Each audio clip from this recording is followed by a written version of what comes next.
भूतिया कोठी कथा। डॉक रश्मि शर्मा वह एक छोटे से गांव में हुआ करती थी जिसे लोग बहुत ही कम जान पाते थे।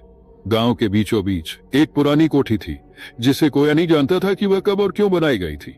लोगों की मान्यता थी कि उस कोठी में रात में कुछ अजीब सी आवाजें आती थी और कई बार तो घर के लोग उस कोठी के अंदर से रोने की आवाजें सुनते थे। संध्या का समय था जब गांव की दो किशोरियां काजल और सीमा कोठी के पास खेल रही थी।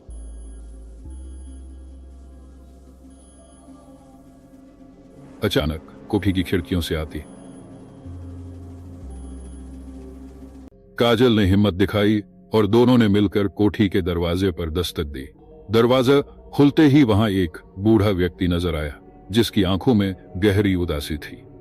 उसने पूछा, पर हमें अंदर से रोने की आवाजें सुनाई दे रही थी, क्या इस कोठी में कोई रहता है?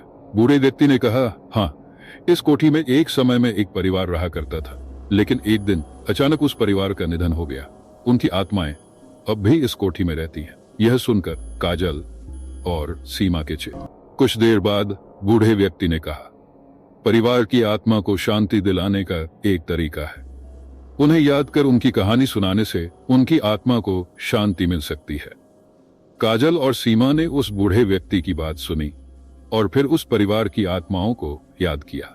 रात के अंधेरे में कोठी की खिड़कियों से आई रोने की आवाजें धीरे धीरे बंद हो गई। सुबह होने पर गांव के लोग उस कोठी में सफाई करने गए तो पाया कि वहां कोई नहीं था।